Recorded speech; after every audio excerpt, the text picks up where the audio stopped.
is going on YouTube? It's your boy Dan, aka aDrive. I'm bringing you guys a brand new video today. Today we're going to be jumping into the Series 3 rule set for competitive VGC Pokemon and how it's going to impact Sword and Shield and the competitive metagame moving forward. Be sure to hit that like button down below, subscribe if you guys are new, and let me know if you want to see more kinds of video like this. For those who don't know, I've been grinding and competing in VGC over the last few months. In fact, I'm actually on my road to try to qualify for the Pokemon World Championships, which is a bit of a personal goal of mine, and I've attended a handful of events, and I've got more events coming, and the rule set is going to be changing, and I wanted to kind of discuss my thoughts on that and how I think it's going to impact a lot of the metagame. And also, in this video, you might hear me talk about a couple different things that could be a big use to you guys who are trying to get into the competitive format. It's been a lot of fun. I've been having so much fun going to these events and practicing and training and all this other stuff, and honestly, I feel really good about it, so it's been a lot of fun. But it all started with this tweet from Pokemon, and this is really aligned with what they've done with Season 1, and now Season 2, which we're in right now, and then Series 3, they call it Series, where they've basically been allowing these various kind of Gigantamax Pokemon as they get promoted in raids. So that's to be expected. But they basically said, okay, updated to the upcoming tournaments, things from home, like everything has to be bred in the Galar region, right? So like if you get your, you transfer in your Swoobat or whatever, you have to breed it in the Galar region for it to be allowed on online competitions. I've seen a lot of people like try to go online and they're like, my Pokemon won't work, why is that? I got it from Ultra Sun and Moon, but they have to be bred in the Galar region.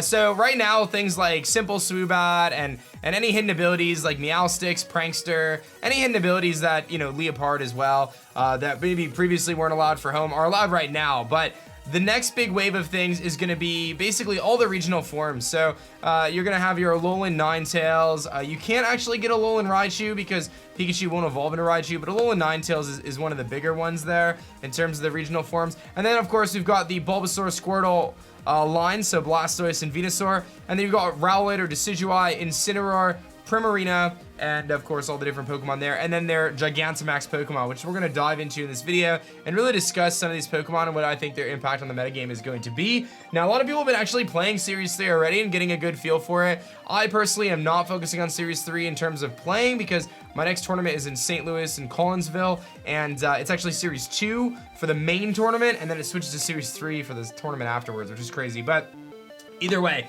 let's talk about it. So, Sarah posted the official rule set here. Basically, the gist of it is going to be allow Gigantamax Pokemon, Charizard. So now you can run Solar Power Charizard, which is a big deal. This is going to be the first time I believe that Solar Power Charizard is allowed. Previously, if you ran Gigantamax Charizard, it had to be Blaze. Solar Power Gigantamax Charizard is obviously a big upgrade, and one of the more recent regionals was actually won with Blaze Gigantamax Charizard because it says it was Wildfire. Butterfree, Pikachu, Meowth, those are all existing Pokemon. Kingler, I don't necessarily think is going to have a huge impact in the metagame. It does slow down the opponent's speed stat when it goes for its G-Max move. However, Kingler has seen absolutely no usage up to this point, so I don't think having its G-Max move is going to make a massive difference. Lapras, however, I think is going to make a big impact in the metagame, having G-Max Resonance, which essentially sets up Aurora Veil for 5 turns and can be stacked with things like Light Clay to give you longer Aurora Veils. We've actually seen Lapras get some usage recently, especially with Weakness Policy, so by being able to utilize that, as well as this G-Max Resonance to reduce the damage from attacks coming into your you and your ally, that could be really massive. We've already seen Eevee, Snorlax, Corviknight. Orbeetle coming in is pretty cool. Surprisingly, Orbeetle doesn't learn Gravity on its own, but its G-Max move, G-Max Gravitas, sets up the Gravity, which can be really, really useful for Pokemon trying to utilize moves like Hypnosis, but also things like Flapple trying to use Grav Apple, or Pokemon with Hustle like Durant can actually really benefit from having Gravity set. We've seen some pretty crazy teams with Gravity on Dusclops and Gothitelle, and as well as Gravity on Gigalith and stuff. So by being able to manually set, or automatically set Gravity rather, with G-Max Gravitas, that could be kind of cool. I don't necessarily expect Orbeetle to get a ton of playability, but definitely something worth noting there. Gigantamax Colossal I think is actually really big. I think you're going to see a lot of Gigantamax Colossal because Colossal's G-Max move is essentially what Charizard's does. It's basically G-Max Wildfire, but it's a Rock type move instead, so I think that would be really cool. Flapple and Appleton, I don't anticipate to get a ton of usage. Flapple's G-Max move increases its, reduces the opponent's evasiveness, so when its G-Max ends, it hits a little bit more accurately. I guess that could be kind of cool for the ally. And Appleton, I think it like lowers their special defense. I don't think it's really that relevant. Toxtricity's G-Max is definitely better than its Dynamax. It's instead of going for the electric move and setting electric terrain, it actually has a chance to poison or paralyze the opponent, which is a pretty decent option. And paired with Max Ooze, which boosts your special attack, that's actually pretty cool. Hatterene Hatterene's, I believe, confuses the opponent. Gmax Hatterene is definitely, in some ways, an improvement, but in some ways not an improvement. I think the confusion is definitely pretty valuable, but yeah, I tend to think that the confusion is pretty valuable because I think it's over the fairy move, and most of the time you generally want Psychic Terrain up, not Misty Terrain, because Misty Terrain isn't going to give you a power boost, whereas Psychic Terrain actually does give you a power boost. So kind of not conflicting your own terrains. A lot of times you pair Hatterene with Indeedee, and Indeedee is going to set the Psychic Terrain for you, and you generally don't want Misty Terrain because you want that power Psychic boost. So I do think Gmax Hatterene has some viability there. Grimmsnarl has Gmax Snooze, which is going to essentially put your opponent in yawn, so you actually yawn both opponents. Now they obviously can switch out, but you could pair something like a Gothitelle with this, and that can be really good. But we've generally seen Grimmsnarl as more of a support type Pokemon, but I think having the Gmax option is nice for teams that, you know, maybe don't rely on Grimmsnarl as a Gigantamax Pokemon, but could be very viable. And then Alchemy actually heals, I believe, the ally, which is pretty solid. It actually is pretty decent. I think you might see some Alchemy popping up with his Gmax form, a little bit better than the previous one. But the main topic of this video is to discuss some of these other meta Pokemon that are going to be added to the rule set. And I wanted to show you guys this website called Peakalytics. Now, for those who are not familiar with Peakalytics, Peakalytics is a website that displays usage stats from Pokemon Showdown. This is one of the many resources that I use as a competitive player to evaluate Pokemon and determine, you know, kind of what their usage is, and also to build around it, build, you know, around those Pokemon for the metagame and really get a full understanding of it. So we look at VGC 2020, and these stats are, you got to take them with a grain of salt because it's only so much information. It's just from Pokemon Showdown, but it is a good reference point. We see that Arcanine here, and this is going to be a main Pokemon. Arcanine is at 35.96% usage, and the reason why I'm talking about this is because Incineroar is essentially Arcanine plus. It does a lot of what Arcanine does, but does it a little bit better.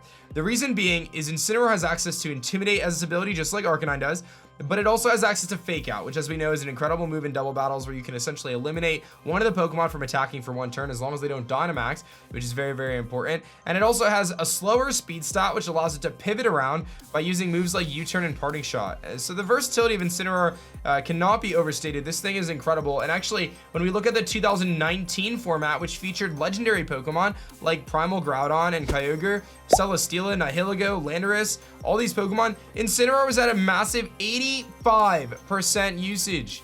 85. That means, excuse me, that 85% of teams on the Showdown ladder between a certain elo had Incineroar on it. That is not healthy, and that is not a good thing.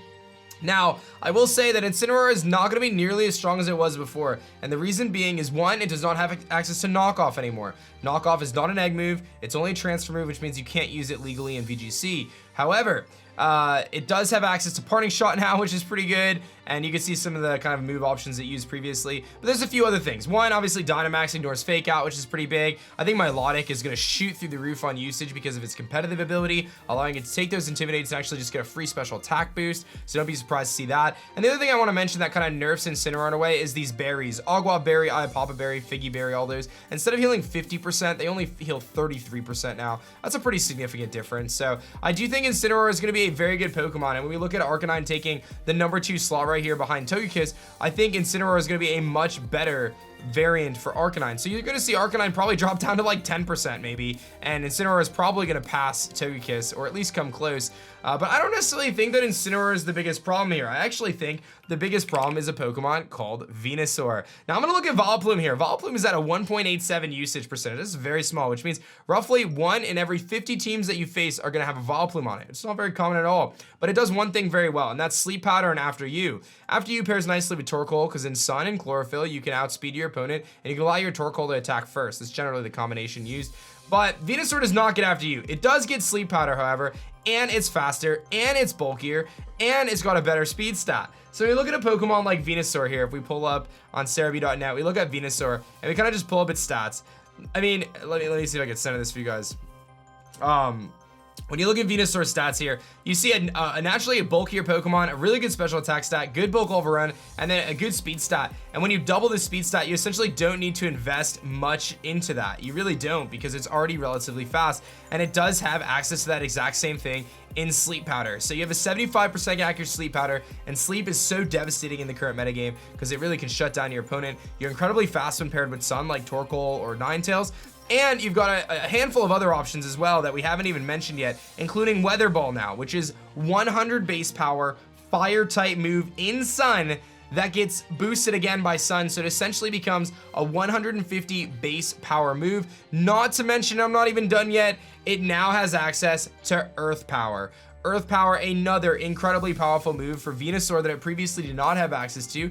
Now it can use Earth Power to hit those Duraludons, to hit those Excadrills, and to do a massive amount of damage to those Steel types that otherwise its Grass and Poison moves were going to be blocked by. So you can see the potential here for Venusaur and exactly what it's going to do. It is going to be a massive threat in the competitive metagame, and I'm curious to see how the metagame evolves and changes around this Pokemon as people start running things like safety goggles or Overcoat Reuniclus or things like that. Maybe other weathers to try to combat this. That is basically what you're going to see. Now, before I wrap this video up and talk about you know, kind of what's going to happen here, I want to address a few other things. Blastoise definitely has some potential. It now has access to the move Shell Smash, which sharply raises all of its offensive stats at cost of its defense. Paired with a Pokemon like Togekiss with Follow Me, that could allow Blastoise to do massive amounts of damage, coming off a relatively bulky Pokemon overall, as you can see here. He's got really good bulk, and paired with that double speed through Shell Smash, it can actually do a lot of damage. And then the other thing I want to mention too is I don't necessarily see a ton of impact coming from things like